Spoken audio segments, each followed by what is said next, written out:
Beats me. And then walking into a Sears store and buying a weapon. Hey, what's wrong with keeping a guy who has a long history of getting into fights in a bar, or has a long history of beating up his wife, or has a long history of, just reckless behavior? What's wrong with keeping him from getting a gun, too?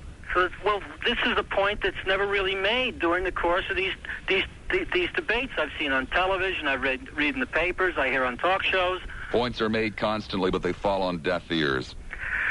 Okay, I just felt kind of strong on this issue, Bob, and I enjoyed talking to you. Do you have a family? Yes. Might you like to go to WFLA's Family Fun Day at Adventure Island? Oh, that sounds real good, Bob. Well, let me put you on hold, and we'll take care of the details. Okay, that's coming up on, when is it? This coming Saturday, I guess it is. Yeah, this Saturday. Oh, Harry in St. Petersburg. Hi, Harry. You're on the air at WFLA. Bob? Yes, sir. How you doing, son? Fine. Good. I've listened to you for about 8 months, and I think you're fantastic. You've done one thing you have certainly might feel that you failed, but I don't think anybody, and you could go in the Guinness Book as having taught more morons than any living man. And I think you've done a good job on some of them. Some of them no one can teach. But Michener, the author of Chesapeake, who's probably done as much research in this country as any other author, he describes the thing as there being 5 levels of civilization in this country. He was on Dan Rather's show, I think Sunday, in Miami. And he described the thing pretty much that you're talking about, but you've done some fantastic shows. I know the one that had to do with the Bill of Rights was fantastic. Your Christmas show was unbelievably great. And I even enjoy the kazoo stories and the Oldsmar Bridge, and you've been a pleasure to me. Should you leave, I'll certainly miss you. And I hope that probably there's more morons here than where you're going, but I don't know. Morons every place, Harry. Yes, that's what I was thinking, that wherever you go, you're going to have them, and they... Just that some markets pay better to talk to them. Now you're talking. You want to look out for Bob Lassiter first. You're the number one guy. All the Bible told us you love your neighbor, but not more than yourself. Anyway, I've enjoyed you very much. Thank you, Harry. Should you leave us, wish you much good luck, but you're being way too premature, but Harry, I thank you very much. Well, your listeners will be the people that hurt. There's a lot of people that feel as though you're a friend or the only contact that they have. Thank you much, Bob. Take care. Let us go to Walt in Countryside. Walt, you're on the air at WFLA. Hello, Bob. Hi. 3 quick points. Number one, I enjoy owning a handgun. I have a family. I keep them locked and unloaded in my house, and no one but myself knows where they are. And what I use them for is my son and I, my 14-year-old son and I, go up to the target range or pistol range and shoot maybe every 3 weeks, buy maybe $10, $15 worth of ammo, and just go up and shoot at targets. And we have a good time with it. And I enjoy my handgun specifically for that purpose, like shooting bows and arrows or whatever else. I enjoy it. My son enjoys it. So consequently, I'm a little leery of some sort of gun control. Number 2, I think you are and as a matter of fact, let me rephrase this. You are totally wrong in saying that plastic guns cannot be detected. First of all, I don't believe I've ever said that. I don't know enough about it. I'm sorry. I'm sure somebody has. Well, I know I've heard it on your program several times. Number 1, plastic handgun. There is no such thing as an undetectable plastic handgun. There is no such thing as a total plastic handgun. Any gun that is made of predominant, any handgun whose makeup is the majority of plastic, still has to have a metal mechanism. Yeah, but the fact remains that they are much easier to get through airport security. No, Bob, that's not true at all. Because well, it's not true. Walt, the airport security people say that it is, so I'm going to take their word over yours. Well, I'm glad you say that, Bob, because it's been proved time and time again that they are easily detectable in the scanners. That's point number two. The point is that the airport security people are scared of them because they are much easier to get through. You see, here is I'll a take classic... their word over yours any day of the week on the issue. Of course, because you're biased one way and not the other. Right, you do not have an open mind. Of course, you're just a guy who loves to shoot his guns, so therefore I should believe you. I'm not asking you to believe me. I am giving you another side of the fact. People who make their living trying to protect you and I from idiots taking guns on airplanes, they're biased. Fine. All right, you had your say, as usual, yelling and screaming or whatever else. Third point. I had to because you wouldn't let me speak. Well, I asked you to make 3 points. Now, you want to answer them after I finish? That's fine. I'll answer them anytime I feel like it, Greg. Wonderful. Third point. I think that there should be a law on the books stating that if as in the example of these two kids who shot and killed the assistant principal in Seminole, I think that sheriff or anyone like him that leaves handguns that are so easily accessible should be prosecuted along with those two kids. Well, at least on that ground, we have absolute agreement. Marvelous. Have a good day, Bob. Well, now, 1 second here, before you go running off. I am delighted, and I truly mean that, to hear that you are a responsible gun owner and that you keep your guns locked and unloaded. That is fantastic. It shows an incredible degree of responsibility on your part because, unfortunately, you're probably in a minority. There's really no way to tell those statistics for sure, but from what we see out there, we can assume that not everybody takes the same precautions you do. However, I also appreciate the great enjoyment that you get from target practice, and I really do. I do a lot of weird things, too, for my enjoyment. I don't understand shooting at a target, but there are things that I do that I'm sure that you don't understand. But we are reaching a crisis point in this country when lunatics drive down the highway and shoot people for going too slow, or kids want to run away from home and take guns to school and blow away principals, headed there to blow away a lover. Let me tell you something, though. It is something's got to be done. It's my firm opinion, though, that strong gun legislation will not stop that from happening. No, but it will slow it down. Wait a minute. There is something happening in this society today that has escalated to a point where you and I and a lot of other people are scared to death. Okay? And let's put it this way. When people drove horse and buggies, if there was somebody in a horse and buggy going slower than you on a dirt road or whatever main thoroughfare, you didn't take out a gun and shoot him. What is going on in society today is like lemmings going to the sea. People are just going crazy. Well, Greg, again, we have a considerable degree of agreement on that point. One of the reasons that people blow other people away for going too slow on the highway or for whatever it might be is because we just don't care. That's so trite. We just don't consider anybody outside of our immediate circle of acquaintances to be real people. Everybody else is make-believe. And so consequently, there's a mentality amongst a frightening number of people in this country today that you can just blow somebody away because you don't like what he says or you don't like the way he drives or because he's not real. We're just totally isolated without any concern for an... Be the answer. I think this whole thing has a snowball effect. Whether you're talking about big business and the Ford theory of hiring people at higher wages and selling for less, all this plays a very, very big important part on society. Big businesses' ways of doing business have a great deal to do with the family makeup, as an example. Sure what has deteriorated with the family. And one last point, in a show you did a couple of weeks ago or a week or so ago about why companies do the things that they do.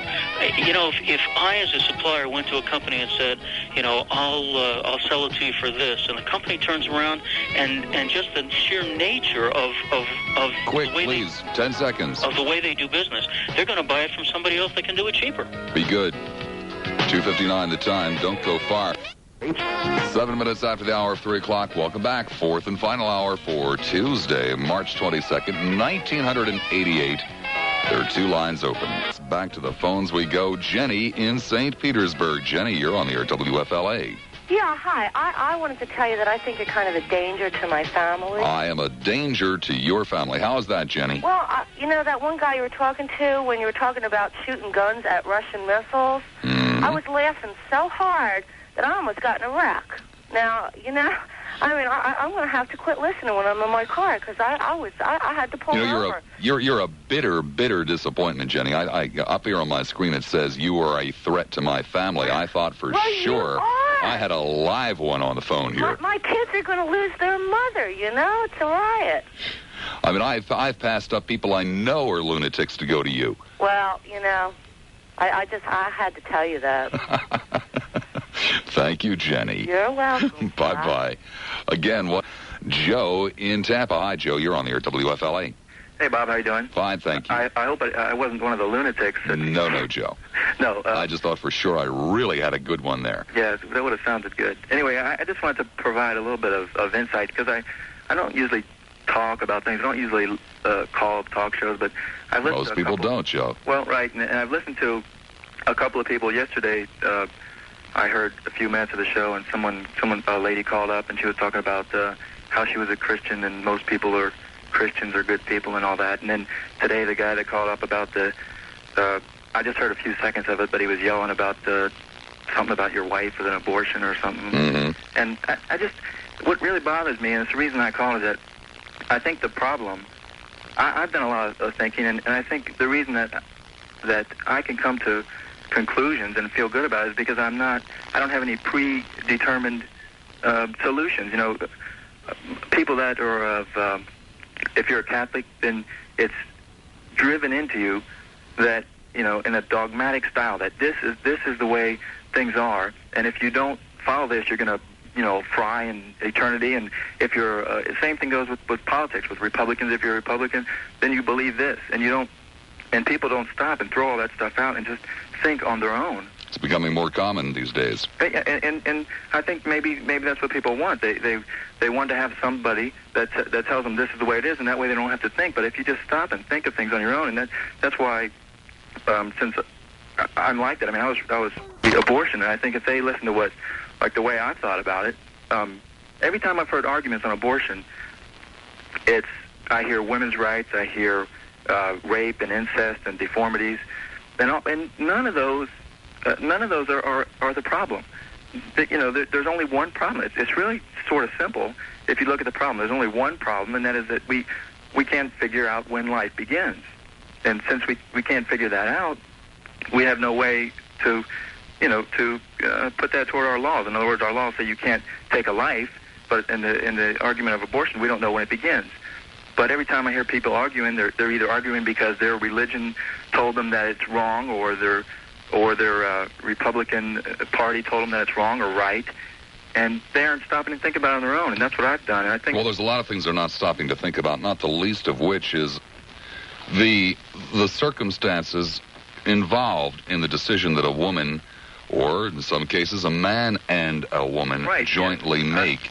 I have all the respect in the world for people who are opposed to abortion. I truly do. Yeah, well, I think I'm glad you said that, a man and a woman, because every time, if you hear what my opinion, actually what I've come up with and what I think is that the way it is, if you think about it, since the only argument is that we can't figure out when life begins, and we really can't, but if we could, and that's a big conditional, you know, if we could say life begins at X, and give that, you know, whether it's, you know, 8 months after conception or 2 minutes before or whatever, if we could come up with an X, then the problem would be solved. Because take well, as a matter of fact, there is an X, but the people on the other side do not wish to engage in any form of compromise whatsoever. Well, right, we can't agree on it. Well, the potential compromise is we accept the lack of brain waves as death. Well, and right. brain waves have not, to this point, to the best of my knowledge, and I don't believe it has changed in the last 18 months, brain waves have not been detectable in a fetus prior to, at the earliest, the 8th At the latest, I believe it's the 13th, and more or less on an average around the 10th and 11th week of development. Right. Well, see, the only problem I have there is definitions again. It's life and death, which we have to live by. We have to say, there's no argument that you are alive and that I'm alive, but then we start to get into that hazy area where we don't know. But the problem is that if you take how do you know when that point is when the brainwaves start? And the reason, well, they do. But we don't know when that is, since as far as if you're saying 8 weeks. But then, I would also point out to you that a mosquito has brain waves as well. Right. So, see, my opinion is that it doesn't matter to me. See, I personally, to be honest, I don't care what, every time I start to talk about it and argue with someone, they say, well, you're not a woman, you can't make decisions for a woman. But the argument isn't whether I'm a woman or not, because we have laws that it's not my fault that I can't have a kid, but I think I come to a different conclusion than you do, but at least I've done it on my own, and not because someone told me that that because I'm X, because I'm something, I have to believe something. But the way I've thought about it, and that's why I wanted to talk to you, because maybe you could, I think you're a thinker, and you come up with some things, and I haven't heard your opinion on this, probably because I haven't listened enough. But the way I figured out is if we can't determine a starting point, then we can't really stop something before it starts. In other words, the argument for pro-abortion, I hate to use labels like that, but their argument is that you're stopping it before starting. Well, the problem is that your argument can easily be turned against you. Well, yeah, but see, it doesn't matter to me, because even if it is turned against me, if it's enough evidence where it'll change my mind, I'll change my mind, and that's another thing. It doesn't matter, that I'm allowed to change my mind, and I think that's one of the problems with a lot of people. A lot of people that I hear calling and that I talk to, their mind is set like a robot from what their group, whether it be Catholics or Baptists or Republicans, tell them the way they're supposed to think. And it's so frustrating to hear people talk like a robot, that's programmed. And if my argument can be turned against me, it's not going to bother me. If it convinces me, I'll change my mind. But see, that's why I want to think. The way I'm thinking right now is how can we stop something before it starts if we don't know when it starts? But what we do know, Joe, is that it's the woman's body. Right. And it's basically her decision. That's what we do know. But the only argument I have there, and that's what I get. Everybody tells me that, but it's. I hate to use this analogy, but if a woman goes into a convenience store and shoots someone, I can't say, yeah, but that's her. That's something that she's doing, and I can't. That's a woman, and I hate to. I mean, it's not that strong. That's kind of an extreme. But what I'm saying is that. Well, okay, Joe. Let's see if you really mean it. You consider it to be murder. Well, I'm not saying that I can. I'm saying that. Is it murder? I don't know. But it would have to be if you're taking what you consider to be a life, correct? What I'm saying is that murder to take a life? But see, Bob, what I'm saying is that I'm not sure that it's murder. Well, Joe, are you sure it's taking a life? No, and that is exactly why I'm saying we don't know if we can take it yet, because we know it definitely starts, and we know it doesn't start at birth. I mean, anybody. Well, then it must be murder, correct? It could be. It must be. Well, if a woman who has an abortion. Oh no! why not? Well, wait a minute. Now we're getting into the punishment of it. I'm just saying that as far as. Well, okay, then 25 years in the slammer. Well, if it's first-degree murder, it would have to be. Yeah. Okay. If I'm going to stick by my. Any woman who has an abortion should have a minimum 25 years, and actually, in this state, it should be a capital offense. Should be strapped into the chair. Well, if I'm going to stick by my argument, I guess I'm going to have to say yes. But I realize that's extreme also. But that's like saying that, I'm not saying that it's not a sad thing that happens, that it's not a problem that we have to deal with. But I'm saying if we're going to go by our laws and try to say, well, what side are we going to take here? Would you be willing to allow abortions in cases where it was important for the mother's health? See, that's the only time that I could. How about her mental health? Well, see, I can't. Well, that goes back to an analogy that I hate to use. That she could say, maybe a woman that shoots her husband because she was, because he was tormenting her or something. How do we deal with that? It's up to a jury. I mean, well, okay, panel of 2 or 3 doctors say it's mental health. Well, maybe, how would that go on a jury? I mean, it's just going to come down to it. No, it's not a matter of going to a jury. If you're going to permit abortions for health reasons, you will accept one doctor saying that, I think that this pregnancy could cause severe health problems for the woman. Oh. So therefore, I would assume that you will accept one psychiatrist or psychologist saying, I think this pregnancy would cause severe mental health problems for this woman. All right, well, I see what you're getting at there, but the only argument I have to that is that the problem is not whether she's going to have a baby or not. The problem the problem is she already does. I mean, what's already happened, has already happened. I mean, if we're following my thinking. Well, suppose it was an accident. But it doesn't matter if it was an accident. I mean, it's just like. Oh, so she should be forced to have the baby anyway. Because it would make you feel more comfortable. No. See, it doesn't make me feel more comfortable. I'm just trying to think of this in a logical, reasonable way. And that argument there is the same one as saying, well, do you think that there's anyone alive that's out driving around in the streets who's a victim of an incestual relationship? In other words, someone who was an accident, suppose. I mean, of course, there's people like that. And I Sure, I'm an accident. Well, there's probably 80% of the people that I know are accidents. I mean, how can you tell? Probably. But in fact, well, I don't want to get into my personal life, but so much. But what I'm saying is that if we're saying that, see, that's getting into the argument of deformities or rape or incest. If someone's a victim of an incestual relationship, I can't go up and take their life any more than their mom could, or because we consider them alive. I'm not the one to give a definition of what's alive and what's dead, or what's not alive, or what's pre-life.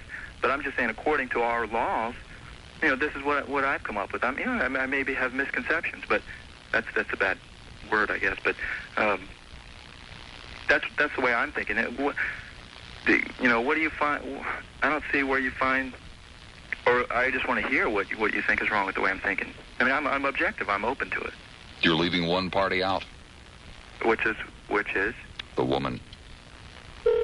Henry in Tampa. Henry, you're on the air at WFLA. Fine, thank you.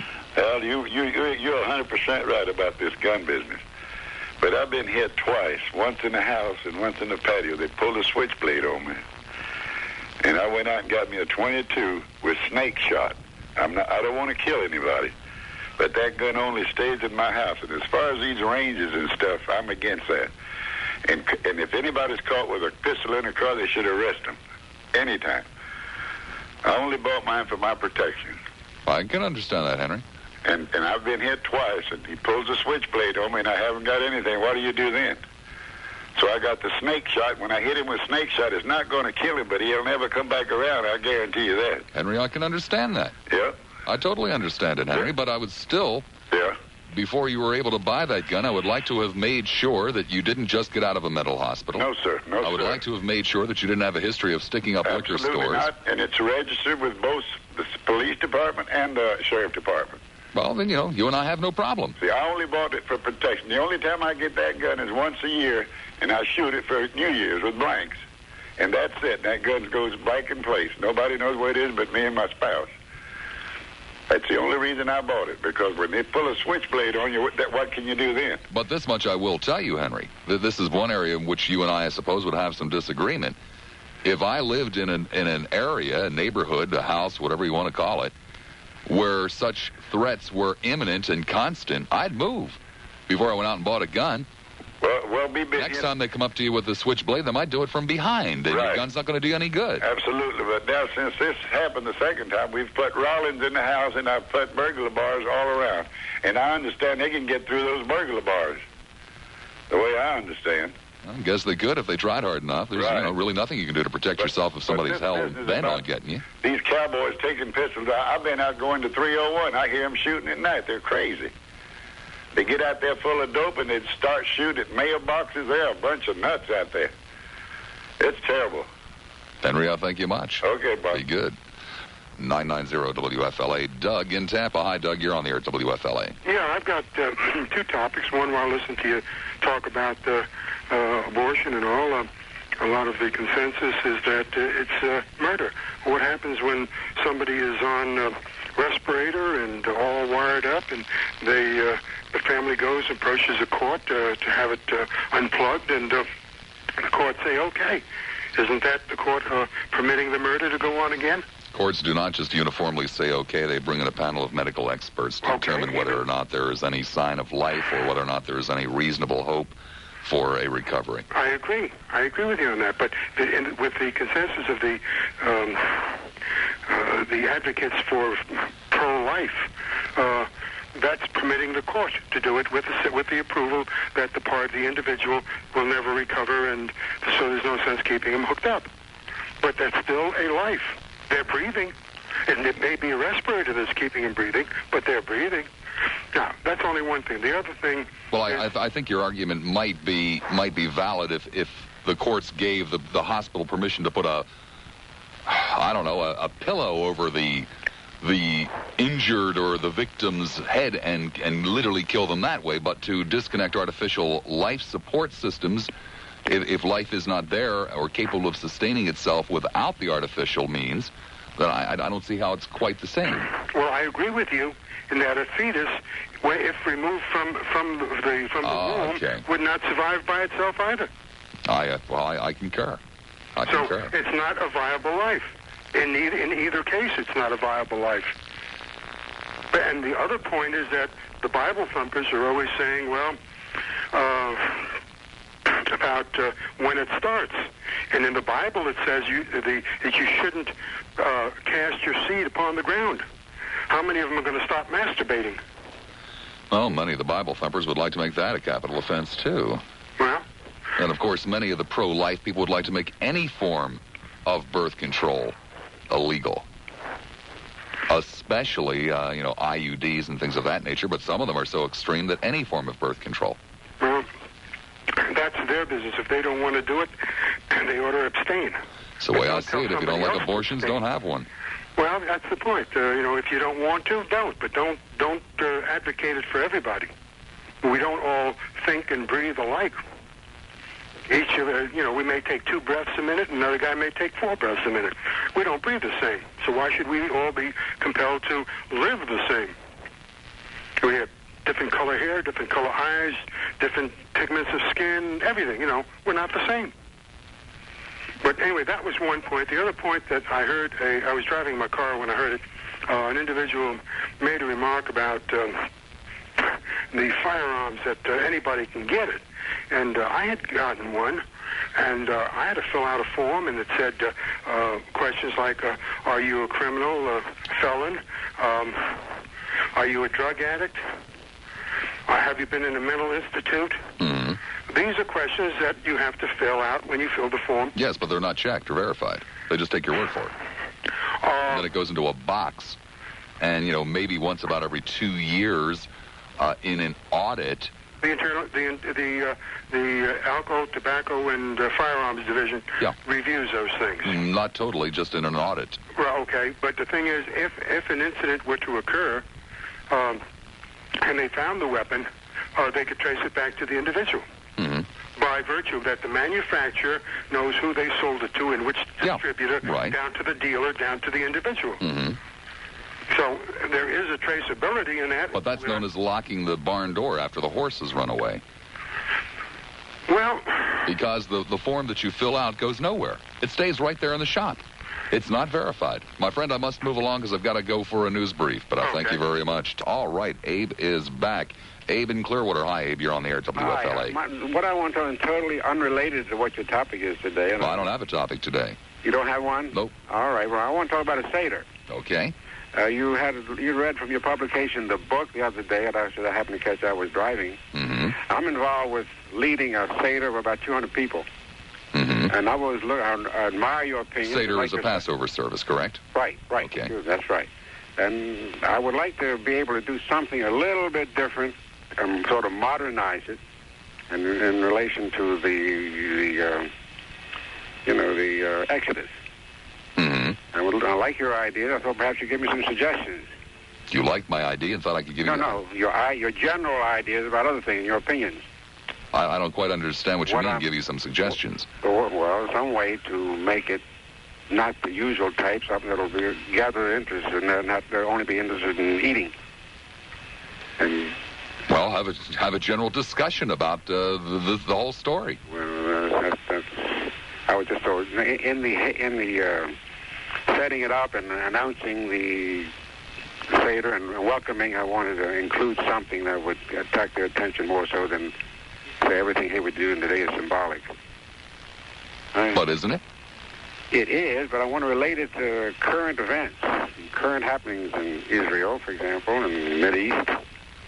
Well, I think, one area that you might go in is perhaps a discussion as to whether or not, and you're probably not going to like this, but, nonetheless, I'll lay it out there on the table because I do think it's a legitimate, debatable topic as to whether or not some of the problems that we currently suffer today in the Middle East are directly traceable back to the types of attitudes and mistrust and, in some cases, hatred that was probably with the best of intentions, but that's besides the point, sown in so-called biblical times. Mm-hmm. Okay, well, I don't know if you're familiar with the Seder, but it isn't a place where you can have discussions. You have 200 people waiting to eat. No, I'm not. I must admit my ignorance on it, too. Yeah.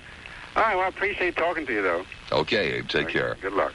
One Lily in Palm Harbor. Hi, Shirley. You're on the air, WFLA. Hi. Hi. On the abortion, I think unless people have to confront it within their own family, they really don't know whether they can say they are really for it or against it. Because I know when I had to take my daughter and she had an abortion, it was probably the best thing that we could have done. She wasn't ready for a child. I wasn't ready to raise one. And I can't, unless you're confronted with it, how people can say, no, you shouldn't do it. Well, blanket statements are a dangerous thing to make, but I think it's fair to say, or at least close to fair to say, that any woman who has made a conscious decision on her own without being pressured by someone else to have an abortion has done the correct thing. I feel exactly the same way. And then on the gun law, I think a lot of it, as far as having a gun, I think that families, mothers and fathers, ought to take a little bit of trouble at home and not be so quick to go out and buy guns for their kids. I know I have some friends who have a child. They have 2 little boys, and instead of buying them something like a scooter or something that they can have fun with outside, they buy them these guns that look like real. They shoot like real. The bullets fall like real. And the one boy has had probably 40 detentions since he started school, and he's only in the 6th grade. Well, Shirley, do you have children? Well, you said you had a daughter. Didn't you primarily buy your children the toys that you wanted? Oh, yeah, but they didn't get those. Okay, well, that's what those parents do, too. Yeah, well, that's true. Yeah. You were lucky. You liked Lincoln Logs and scooters. Other That's people true. like guns. Okay. Thanks. Thank you, Shirley. A little frog in the old throat there. I mean, come on. What do you want? These are the 2 classics, right? Gun control and abortion. It's what talk radio is made of. God, I wish the Vietnam War was still going on. Lou in Largo. You're on the air, Lou. Hi, how you doing, Bob? Fine, thank you. Gun control and abortion. Or anything else. I didn't bring up either. Oh, well, actually, an evil thought went through my mind if it would be possible to combine the 2 somehow. Well, how's that, Lou? I don't know, but there's something evil and pernicious in there someplace. But I wanted to originally talk about abortion. Okay. All the arguments that I've heard so far, pro and con, address the issue of morality. And you can't have a body of law in a pluralistic society that imposes a code of morality from one group on the entire society. Now, if you... Well, sure you could. If the problem is what's morality. Well, each group has its own definition. The point is there's different standards of comparison. Now, in a country where the people are of one character, where they are overwhelmingly of one philosophy and opinion, you can do this because it simply is representing the ideas they already voluntarily adhere to begin with. But when you do it in a pluralistic society, you're committing an injustice in forcing a crime against conscience. Am I making myself plain? Yeah. All right. This is not a permissible act in a pluralist society. As soon as you do such a thing, you're moving away from a pluralist society and moving towards a monocultural tyranny. Well, let's get away from the 50-cent words. Let's see if we can't put this more into common everyday language. Exactly what is it? The only kind of moral code you can have in the law of a nation is that common section of morality that everybody in the nation basically subscribes to. You and I both agree, as does the entire audience, that it's improper to take what's not yours. Mm-hmm. So we have crimes against stealing. We both agree that it's wrong to walk up to a person who is not committing an act of aggression and shoot them.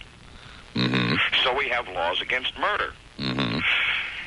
These are good laws because they are in keeping with the commonly accepted standard. The issue on abortion divides the nation into people that don't care, people that are in favor, and people are against. Therefore, the law must not limit. In the attitude of freedom, the people that don't like abortion can withhold from it. In an atmosphere of imposition, you are immediately committing an act of aggression against people that disagree with you, and you are committing a violation of the basic principle of freedom and the basic principle that humans are essentially self-controlling. You're violating the basic nature of a person. So you're in favor of abortion? I am in favor of freedom. I personally don't like abortion. Well, I quite agree. It's a terrible way to phrase the question. I don't know anyone who's really in favor of abortion. On the other hand, as far as some people talking about it being a people, there's no brain function until at least the 20th week and not later than the 24th week. Well, I disagree with you there. Medical science has been able to detect some form of brain wave much, much earlier than that. I believe the brain waves. But then again, I hasten to point out, a frog has a brain wave too. I believe the brain waves you're discussing are actually those electrical functions of the stem of the spinal cord that relate towards the basic heartbeat and so forth. Correct. Rather than the sort of things that we consider the operation of the prefrontal lobes or even the higher sections of the brain proper. But the point is, it might be an area for possible compromise. And yet the other side is, of course, not interested in any form of compromise. They're only interested in inflicting their opinion and view on everyone else. The other side believes firmly in their standard of morality, and I give them credit for their loyalty to their convictions. The error they make is that they're not very good at philosophy. They fail to see that the act of forcing a moral standard on another person who does not voluntarily accept it, even when you think your moral standard is right, is itself an evil deed. I see your point. And that's the problem, because they're so used to having the answers. The majority of these people come from religious backgrounds that they're not really trained in general philosophy. They're not trained at thinking. They're accustomed to having answers supplied to them. Aren't we all, though, to one degree or another? But that's another topic, isn't it, Lou? Well, I like to analyze the answers I'm given before I accept them. I've gotten into trouble numerous times by questioning authority. But it's too. Such fun. Thank you, Lou. Have a nice day. You too. Bye-bye. 3 Tampa. Hi, Joe. You're on the air, WFLA. Hello, how you doing? Fine, thank you. Okay, just a couple little statements. This is just to get everybody fired up real good, as far as abortion goes. I want all those pro-lifers out there to go out and adopt a half-breeded Cretan child that's in the adoption agency, and then start complaining about, abortion and et cetera. Because I feel like, it's all well and good to tell the other guy the other woman what she should do and so on like that. But when it comes down to the actual brass tacks, like I say, they let them adopt 2 or 3, and it's got to be a mixed breed and it's got to be retarded. And then at that point, then we'll start talking turkey, and then we'll see how the other half lives. Okay. All right. Take care. All right. Bye-bye. Bye. That opens up Steve in Brandon. Hi, Steve. You're on the air at WFLA. Hey, Bob. How you doing? Fine. Good show you got today. Just want to make a quick point about gun control. I myself, being a former, and I'll put emphasis on former, police officer, I was strictly opposed to gun control, one of the good old boy redneck mentalities here, right? Until I got into law enforcement. And I kind of seen a different side of the coin, the side you're speaking of today, where you have the lunatics, the rapists, the ex-cons, and people just don't realize it's a self-destruction course we're headed for. They're giving too many of the wrong people guns. I mean, it's insanity. It got to where I was scared to get out of my car. Somebody might shoot me, some man I never seen before, just because he had a new gun. It's bad out there, Bob. I know. And there ain't a gun out there that didn't start out being a legal weapon. That's right. And I hear all this talk, too, about, oh, well, I got shot, this little boy got shot by a gun that wasn't loaded. The only kind of guns that have been, the only kind of accidental deaths have all been by. Didn't want to live under. Well, I think you're conveniently forgetting something, and I didn't really mean that in as derogatory sense as it might have sounded. One of the ways that this government whipped the population up into fighting the Second World War on the Pacific Front was to make it a racial war, the Yellow Menace. Yes.